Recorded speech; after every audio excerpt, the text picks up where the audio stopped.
Selamat siang anak-anak. Ya. Gimana kabar kalian hari ini? Alhamdulillah sehat. Baik. Sehat, Bu.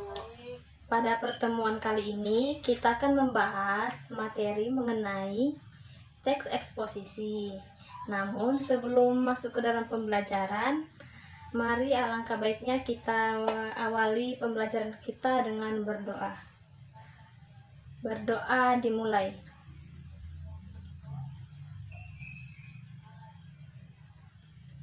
Berdoa selesai. Amin. Oke. Sebelumnya di sini Ibu akan mempresentasi dulu yang masuk hari ini. Ibu panggil ya. Indri Agustina.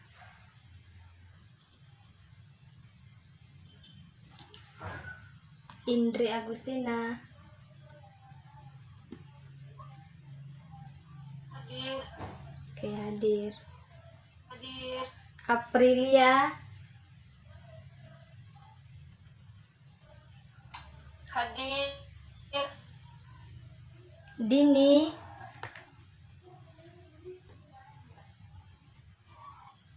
Hadir, Bu. Oke. Angela.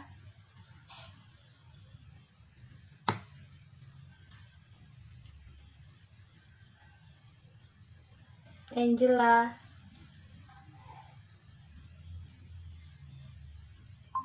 Hadir. Sulasmi.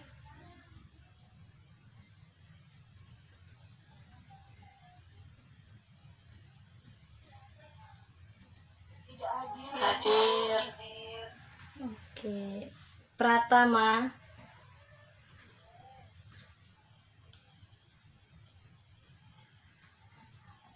Izin.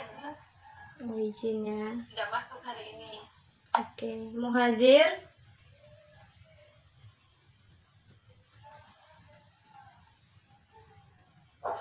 Izin juga, Bu. Oke. Izin. Oke. Di sini Ibu akan menjelaskan mengenai teks eksposisi. Namun sebelum Ibu menjelaskan, di sini ada yang tahu tentang teks eksposisi?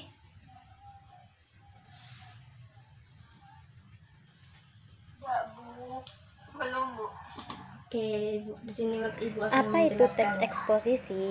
Nah, di sini Ibu jelaskan. Teks eksposisi adalah paragraf atau karangan yang terkandung sejumlah informasi dan pengetahuan yang disajikan secara singkat, padat, dan akurat. Nah, dalam teks eksposisi membahas, contohnya itu bisa membahas mengenai tentang pendidikan, ekonomi, dan masih banyak lagi yang harus dibahas. Nah, dalam teks eksposisi ini tuh mempunyai fungsi, di mana fungsinya itu untuk menyampaikan gagasan-gagasan yang berupa pemikiran tentang suatu topik tertentu. Dalam teks eksposisi ini tuh memiliki sifat non-fiksi dan bersifat ilmiah. Ya, karena dalam menulis paragraf dalam teks eksposisi itu, yaitu gagasan atau isi yang disajikan itu harus merupakan suatu peristiwa yang benar-benar terjadi secara nyata. Nah, di sini ada dua tujuan, yaitu yang pertama untuk menjelaskan informasi tertentu, dan yang kedua menambah ilmu pengetahuan pembaca, sehingga dengan membaca teks eksposisi maka pembaca akan mendapatkan pengetahuan secara rinci. Selanjutnya yaitu struktur teks eksposisi. Nah, struktur teks eksposisi itu ada 4 bagian. Yang pertama judul. Judul hendaknya menggambarkan sesuatu yang dibahas dalam teks eksposisi. Dan yang kedua yaitu pernyataan umum atau tesis. Nah, pada bagian ini tuh berfungsi untuk memperkenalkan topik sekaligus menempatkan pembaca pada posisi tertentu. Dan yang ketiga yaitu argumentasi atau alasan. Nah, pada bagian ini tuh teks eksposisi adalah merupakan argumen atau alasan sang penulis yang dituangkan dalam bentuk paragraf atau karangan yang ditulis. Dan yang keempat yaitu penegasan ulang atau simpulan, di mana pada bagian teks eksposisi ini tuh merupakan pengulangan yang dilakukan dengan berdasarkan argumen yang telah disajikan pada bagian sebelumnya. Nah, selanjutnya kita bahas mengenai unsur teks eksposisi. Yang pertama itu yaitu menentukan topik yang akan disajikan. Nah, dalam menulis teks eksposisi kita harus mengikuti unsur-unsur kaidah dalam teks eksposisi. Yang pertama, menentukan topik yang akan disajikan. Ini merupakan langkah pertama yang harus kita buat dalam membuat teks eksposisi, yaitu yang pertama dengan menentukan tema. Nah, dengan menentukan tema, pada saat kita menulis itu, kita lebih berfokus pada tema yang kita tentukan, sehingga kita lebih menjiwai tulisan yang kita buat. Dan yang kedua yaitu menentukan tujuan teks eksposisi. Nah, setelah tadi kita sudah menentukan topik pada bagian pertama yang sudah kita paparkan, kita harus memiliki tujuan dari apa yang kita tulis, yang nantinya itu akan memberikan penjelasan dan pemahaman kepada pembaca. Dan yang ketiga yaitu memilih data yang sesuai dengan tema. Nah, tadi sudah kita menentukan tema dan tujuan dalam penulisan teks eksposisi. Langkah selanjutnya itu kita harus melakukan yaitu pengumpulan data atau bahan yang diperlukan dalam penulisan teks eksposisi. Nah, bahan tersebut itu bisa kita peroleh dari buku, majalah, pencarian di internet, surat kabar, ataupun wawancara secara langsung. Nah, selanjutnya itu yaitu membuat kerangka karangan. Nah, sebelum kita membuat kerangka karangan dalam teks eksposisi, terlebih dahulu itu kita membuat kerangkanya secara lengkap dan sistematis. Maksud dari secara lengkap dan sistematis itu maksudnya mulai dari pendahuluan, masalah, solusi, tujuan, dan sampai pada penutup yaitu kesimpulan. Dan yang selanjutnya itu yaitu pembahasan dengan mengembangkan kerangka karangan.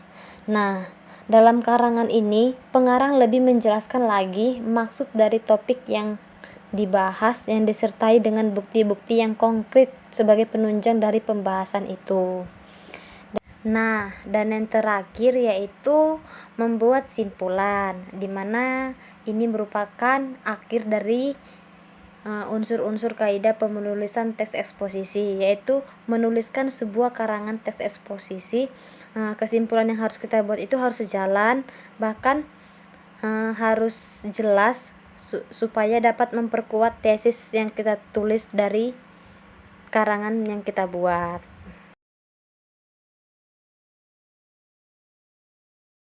Nah, tahap selanjutnya yaitu unsur kaidah kebahasaan teks eksposisi. Di sini tuh ada 3 bagian. Yang pertama yaitu menggunakan pronomina. Pronomina ini dapat diklasifikasikan menjadi 2 macam, yaitu yang pertama pronomina persona atau kata ganti orang, yaitu persona tunggal, contohnya itu seperti saya, aku, itu merupakan kata ganti orang pertama. Dan contoh yang kedua itu kamu, engkau, Anda, itu merupakan kata ganti orang kedua. Dan selanjutnya ia, dia, beliau, itu merupakan kata ganti orang ketiga. Dan yang kedua yaitu pronomina non persona atau sering disebut dengan kata ganti bukan orang, yang merupakan pronomina penunjuk. Contohnya itu seperti apa, kapan, siapa, kenapa, begitu. Dan yang kedua yaitu verba atau kata kerja. Kata kerja merupakan kata yang memiliki makna perbuatan atau melakukan yang bukan sifat. Biasanya kata kerja ini itu digunakan sebagai predikat dalam kalimat. Contohnya itu seperti bekerja, menulis, dan lain-lain. Dan yang terakhir yaitu memakai konjungsi atau kata penghubung ya. Konjungsi dapat digunakan dalam teks eksposisi itu untuk memperkuat argumentasi. Contohnya itu seperti dan, serta, atau, karena, dan lain-lain. Nah, dan yang selanjutnya itu yaitu jenis-jenis teks eksposisi.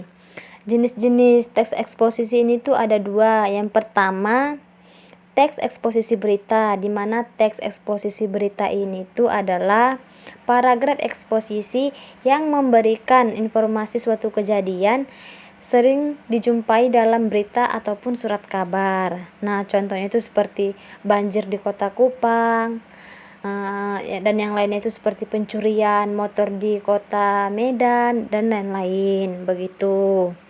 Dan yang kedua yaitu teks eksposisi pertentangan, di mana teks eksposisi pertentangan itu adalah paragraf eksposisi yang berisi mengenai hal pertentangan akan suatu hal dengan yang lainnya. Nah, contohnya itu seperti pencuri sendal diancam hukuman penjara 5 tahun, sebaliknya koruptor yang telah merugikan uang negara hanya dihukum 1 tahun penjara. Nah, ini merupakan suatu pertentangan, seperti hanya sendal yang dicuri tapi hukumannya 5 tahun penjara, sedangkan koruptor yang merugikan jutaan masyarakat di Indonesia itu hanya dihukum 1 tahun saja. Itu merupakan suatu pertentangan di mana pencuri sendal dihukum penjara 5 tahun, sedangkan koruptor dihukum selama 1 tahun. Sepertinya tidak layak atau tidak cocok dengan hukuman yang didapat. Itulah merupakan suatu pertentangan dalam teks eksposisi. Baik, di sini tuh ada contoh teks eksposisi dengan judul Menjaga Kebersihan Lingkungan Sekolah. Yang pertama, tesis. Kebersihan lingkungan sekolah adalah satu dari beberapa faktor penting untuk menciptakan kenyamanan di lingkungan sekolah dan sekitarnya. Setiap sekolah selalu mengajarkan siswa-siswi agar menjaga kebersihan. Tak jarang banyak dilakukan lomba kebersihan sekolah untuk menarik minat siswa-siswi agar peduli terhadap kebersihan. Beberapa cara bisa dilakukan untuk menjaga kebersihan lingkungan, seperti membuang sampah pada tempatnya, menghapus papan tulis, menyapu ruangan kelas. Nah, ini merupakan tesis dari judul Menjaga Kebersihan Lingkungan Sekolah, di mana tesis ini yaitu ditempatkan pada bagian awal. Ya, mengapa? Karena tesis ini itu berisikan penjelasan secara umum begitu. Dan yang kedua yaitu argumentasi. Nah, Ibu baca lagi ya. Di kelas biasanya dilakukan pembagian piket per hari untuk menjaga kebersihan. Petugas piket biasanya melakukan tugas untuk menyapu, menghapus papan tulis, dan mempersiapkan alat tulis guru. Di hari Jumat, semua anggota kelas melakukan kerja bakti membersihkan sekolah setelah pelajaran pertama selesai. Satu di antara manfaatnya yaitu membuat hubungan antara murid dan murid maupun guru dengan murid makin akrab. Nah, ini tuh merupakan bagian dari argumentasi, di mana pada bagian ini tuh penulis menyampaikan alasan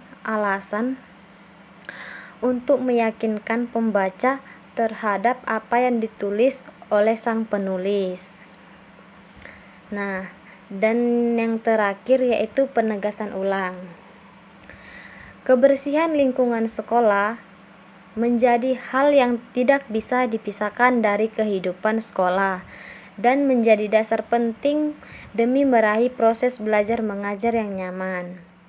Kebersihan lingkungan sekolah adalah usaha manusia sehingga lingkungan tetap sehat terawat secara terus-menerus. Nah, ini merupakan penegasan ulang, di mana penegasan ulang ini itu bertujuan untuk menguatkan kembali atas pendapat apa yang ditulis oleh sang penulis, dan harus disertai dengan data-data yang fakta yang benar-benar terjadi. Begitu. Inilah merupakan bagian dari penegasan ulang. Seperti dari struktur tadi itu, contoh ini tuh sudah merupakan contoh yang baik di mana pada contoh ini itu sudah terdapat pernyataan umumnya atau tesisnya terletak pada bagian awal, dan ada argumentasinya dan ada penegasan ulangnya. Nah, dari materi yang Ibu sudah jelaskan, apakah kalian dapat pahami? Apakah ada yang ingin bertanya? Nah, dikarenakan kalian diam, berarti Ibu anggap kalian itu sudah paham mengenai materi teks eksposisi yang Ibu jelaskan dari awal sampai akhir tadi beserta contohnya. Ayo, sekali lagi ya. Apakah ada yang ingin bertanya? Nah, berarti kalian benar-benar sudah paham ya. Oke, selanjutnya di sini Ibu akan mengajukan beberapa pertanyaan, dan siapa yang bisa menjawab pertanyaan dari Ibu akan mendapatkan nilai dari Ibu.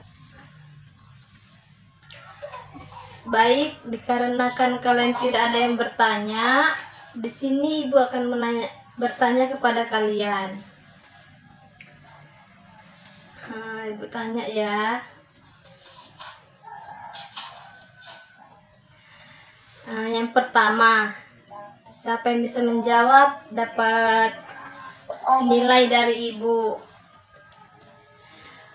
Bagian akhir dari sebuah teks eksposisi yang berupa penguatan kembali atas pendapat yang telah ditunjang oleh fakta-fakta dalam bagian argumentasi disebut apakah struktur teks eksposisi tersebut? Ayo, siapa yang bisa menjawab? Indri. Oh, Indri. Silakan Indri Agustina.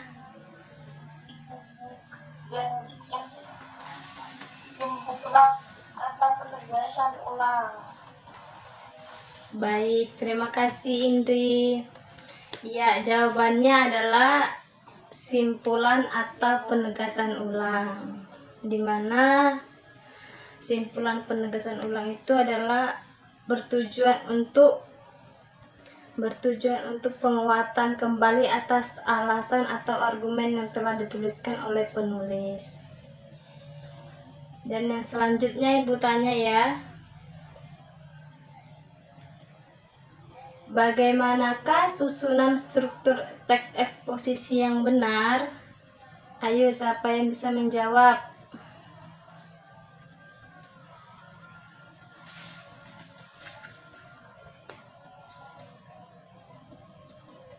Halo, ada yang tahu jawabannya?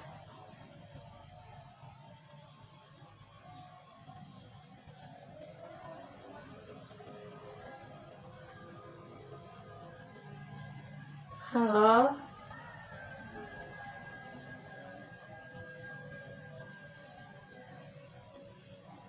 Halo?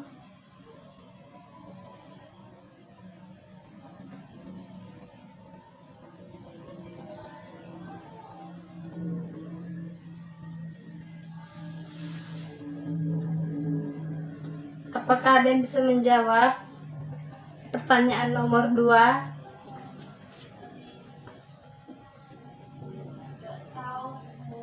Baik, di sini Bu akan jawab ya.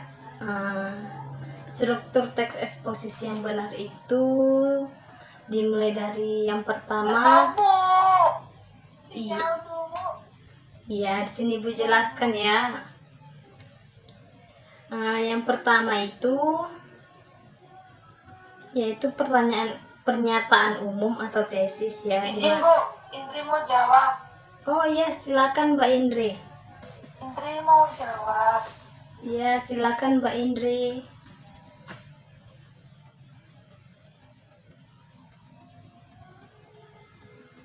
Ya.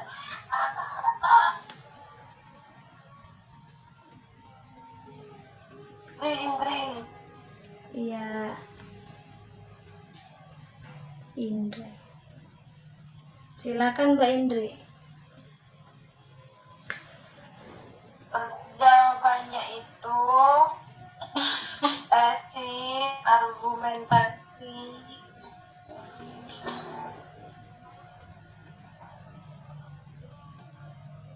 Baik, terima kasih Mbak Indri. Iya, jawabannya benar ya. Yang pertama itu tesis atau pernyataan umum, di mana tesis ini yaitu untuk menjelaskan sesuatu alasan yang disampaikan penulis kepada pembaca. Nah, yang kedua ini yaitu argumentasi. Itu sih Argumentasi ini pada bagian ini yaitu penulis menyampaikan alasan-alasan untuk meyakinkan pembaca. Dan yang terakhir yaitu penegasan ulang, di mana tujuannya ini yaitu untuk memperkuat kembali atas apa yang sudah dikemukakan oleh penulis.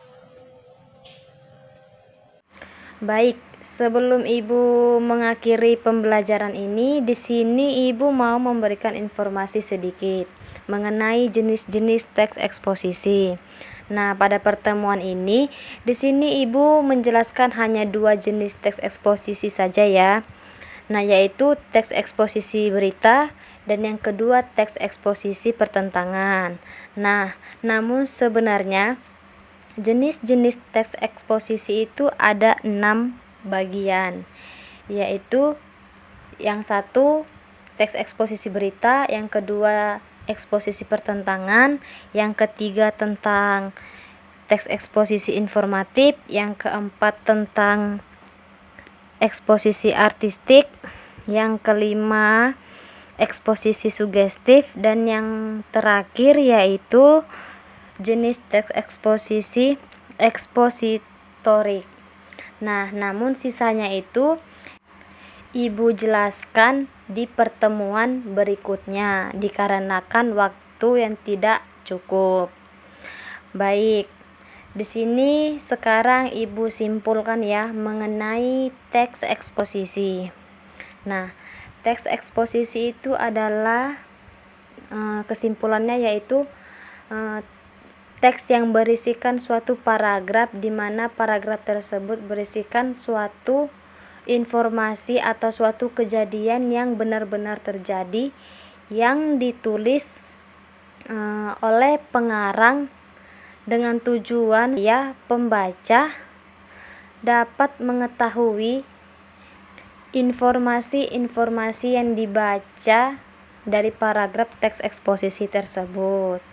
Nah, itulah dari simpulan Ibu mengenai materi kita pada hari ini tentang teks eksposisi.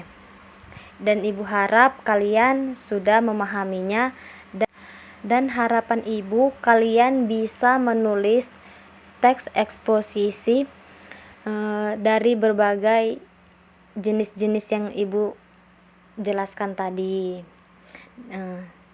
Nah, namun sebelum Ibu mengakhiri pembelajaran kita pada hari ini, di sini Ibu ada tugas mengenai jenis-jenis teks eksposisi yang belum Ibu jelaskan tadi. Nah, Ibu memberi tugasnya itu berupa kalian mencari pengertian dari jenis-jenis teks eksposisi tersebut serta kalian mencari contoh-contohnya. Nah, itu bisa kalian dapat dari internet atau dari buku-buku yang menjelaskan tentang jenis-jenis teks eksposisi. Nah, itu kalian harus membuat contohnya satu persatu ya, dan harus dijelaskan. Kiranya hanya itu saja tugasnya untuk pada pertemuan ini. Dan jangan lupa untuk dikerjakan tugasnya karena minggu depan bagi siapa yang mengumpulkan tugas akan mendapatkan nilai dari Ibu. Oke? Baik, sebelum pertemuan kita pada hari ini berakhir, di sini Ibu berpesan kepada kalian untuk selalu rajin belajar ya, meskipun pembelajaran kita untuk saat ini itu dilakukan secara daring. Dan untuk kalian semua jangan berkeluaran atau berkerumun di tempat yang ramai jika itu tidak terlalu penting. Dan apabila itu sangat penting, jangan lupa untuk menggunakan masker, di mana penggunaan masker merupakan salah satu pemutusan rantai COVID-19. Oke, cukup sampai di sini ya. Oke, sampai di sini pembelajaran kita. Kurang dan lebihnya Ibu mohon maaf. Mari kita akhiri proses pembelajaran kita ini dengan berdoa. Berdoa dimulai.